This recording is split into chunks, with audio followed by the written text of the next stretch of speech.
Hello दोस्तों, स्वागत है आप लोगों का हमारे यूट्यूब चैनल में। आज हम बात करेंगे हिंदी सिनेमा के मशहूर खलनायक स्वर्गीय अमरीश पुरी जी। अमरीश पुरी जी आज किसी परिचय के मोहताज नहीं है। अगर गब्बर के बाद कोई खलनायक है तो वह मोगेम्बो है। अमरीश पुरी जी के अंदर एक ऐसी अद्भुत क्षमता थी कि वह जिस रोल को करते थे वह उसी में पूरी तरह से ढल जाया करते थे। अगर आपने मिस्टर इंडिया के मोगेम्बो को देखकर उनसे नफरत की है तो दिलवाले दुल्हनिया ले जाएंगे में सिमरन के पिता बनकर उन्होंने सबके दिल को जीत लिया था। अमरीश पुरी हर किरदार में फिट होने वाले एक आदर्श अभिनेता थे। एक पिता, दोस्त और विलन, तीनों ही किरदार पर उनकी पकड़ उन्हें एक महान कलाकार बनाती थी। हिंदी सिनेमा इस महान अभिनेता के बिना शायद अधूरा ही रहता है। अमरीश पुरी ने अभिनय कला का एक दमदार परिचय दिया है और हिंदी कला जगत में अपना मुकाम स्थापित किया है। अमरीश पुरी का जन्म 22 जून 1932 को पंजाब में हुआ। उनके पिता का नाम लाला निहाल सिंह और मां का नाम बेद कौर था। उनके 4 भाई बहन थे, चमनपुरी, मदनपुरी और बड़ी बहन चंद्रकांता और उनके छोटे भाई हरीश पुरी। अमरीश पुरी ने अपनी शुरुआती पढ़ाई पंजाब से की। उसके बाद वे शिमला चले गए। शिमला के BM कॉलेज से पढ़ाई करने के बाद उन्होंने अभिनय की दुनिया में कदम रखा। शुरुआत में वे रंगमंच से जुड़े और बाद में फिल्मों का रुख किया। उन्हें रंगमंच से इतना लगाव था कि एक समय ऐसा आया था जब अटल बिहारी वाजपेयी जी और इंदिरा गांधी जी जैसी हस्तियां उनके नाटकों को देखा करती थीं।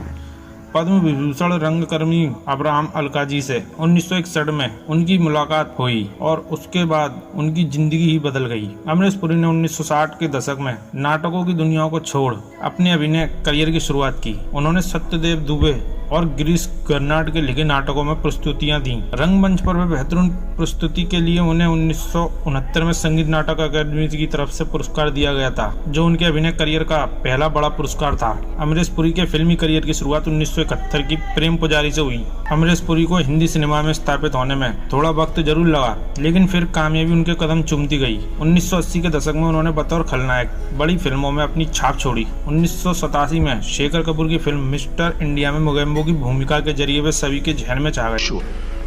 मोगेम्बो खुश हुआ। 1990 के दशक में उन्होंने दिलवाले दुल्हनिया ले जाएंगे, घायल और विरासत में अपनी पॉजिटिव भूमिका के जरिए सबका दिल जीत लिया था। अमरीश पुरी ने हिंदी के अलावा कन्नड़, पंजाबी, मलयालम, तेलुगु और तमिल फिल्मों, बॉलीवुड फिल्मों में भी काम किया। उन्होंने अपने पूरे करियर में 400 से ज्यादा फिल्मों में काम किया। अमरीश पुरी के अभिनय से सजी कुछ मशहूर फिल्में निशांत, गांधी, कुली, नगीना, राम लखन, त्रिवेद, फूल और कांटे, विश्वात्मा, दामिनी, करण अर्जुन, कोयला आदि शामिल हैं। दर्शक उनकी खलनायक वाली भूमिका को देखने के लिए बेहद उत्साहित होते थे। उनके जीवन की अंतिम फिल्म किसान थी, जो उनके निधन के बाद 2005 में रिलीज हुई थी। उन्होंने कई विदेशी फिल्मों में भी काम किया। उन्होंने इंटरनेशनल फिल्म गांधी में खान की भूमिका निभाई थी, जिसके लिए उनकी खूब तारीफ हुई थी। अमरीश पुरी का 12 जनवरी 2005 को 72 वर्ष की उम्र में निधन हो गया। उनके अचानक हुए इस निधन से बॉलीवुड जगत के साथ साथ पूरे देश शोक में डूब गया था। आज अमरीश पुरी इस दुनिया में नहीं, लेकिन उनकी यादें आज भी फिल्मों के माध्यम से हमारे दिल में बसी हैं।